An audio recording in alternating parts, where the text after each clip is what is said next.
10. Hi guys, General Splatting here. Today I want to do a quick video about Dremel bits.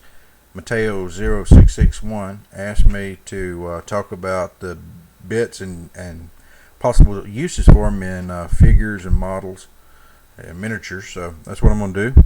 I mentioned before about if you're going to buy bits, certainly the best way to do it is buy them in kit form. That way you get the best value for your money. John over at Bad Grindle's channel mentioned something that's very, very important. So thank you, John. About if you're going to buy kits, make sure what you're getting.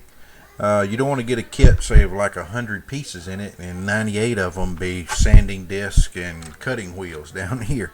Make sure you're getting bits with it too, as well. So you'll have much more versatility. So thanks, John, for that tip.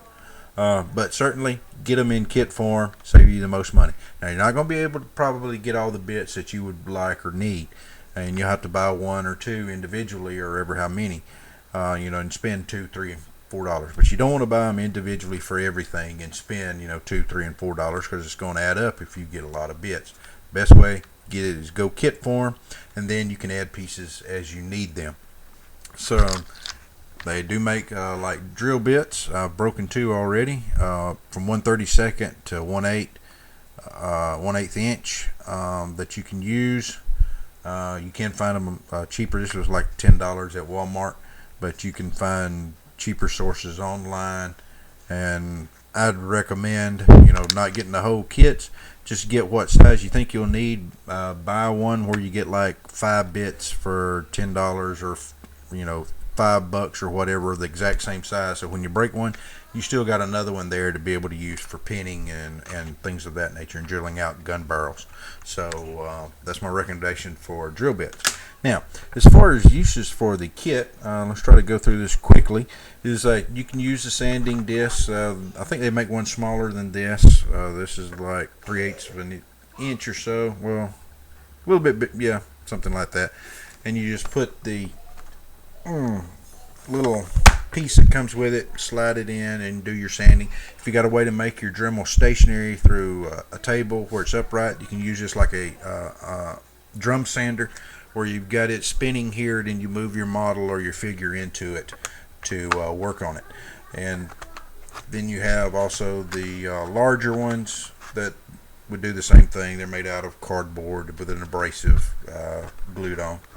Then you get into actually like your metal grinding wheels. This could be used for like shaping a figure if you're doing sculpting work. Now these are a metal type, so you've got to be careful. Use your lowest setting and use a very light hand. But you can do carving and general shaping with these as well. You can use engraving tools for the same thing. I think they make even a smaller head than this one. As you see there, they make larger ones so that you, like if you're doing a cape or something, or you're working on a base, that you can grind and shape it as you need to. Just be careful and use a light touch and go slowly. Then you got something that's going to take up most of your kit, is the cutting discs. This is just an abrasive that you use. This particular attachment here, you take the screw off the top, put it on, put it through it, screw it down. Then you cut with it. You can cut your arms and swords, hands, as you alter and do conversion work. This will be good for that. Problem with these is you're going to go through them very, very quickly. That abrasive is not permanent. It's made out of like a cardboard material, and you're just going to grind that wheel right off, and you're going to go through a lot of them. So now, if you're familiar with like international Figure magazine, or Figure International magazine, you've probably seen where they've taken a knight figure and they polished up the metal work so they didn't have to paint it, so it made it into bright work. Well, you can use these buffing wheels for that and get you an abrasive paste. You can even use toothpaste and buff those swords up, those axes, that armor up, so you don't have to paint it, and it looks just like something that a person striding towards you would be wearing. Very, very highly polished. and so you don't have to paint it, and you can get an absolutely realistic look because it'll be bare metal there that's polished up. Same way with these abrasive wheels here. For this is not as tough and not as abrasive as these more permanent ones on the shafts are. This goes on the same way on the wheel. You can do polishing and buffing and some light sanding and shaping with these. So you got a lot of uses for it. If you're a modeler for building a tank or whatever, you can really get more use out of it because you can use your sanders for grinding off the edges of mold lines.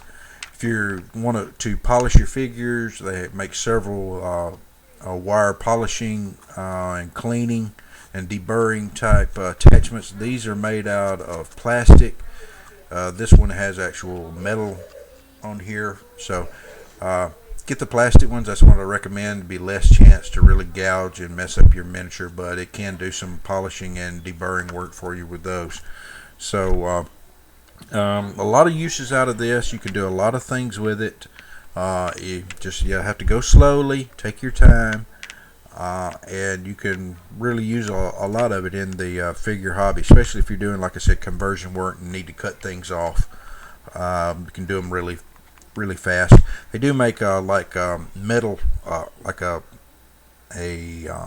disc, a metal disc that looks like a 7¼ inch blade that you'd have in a circular saw.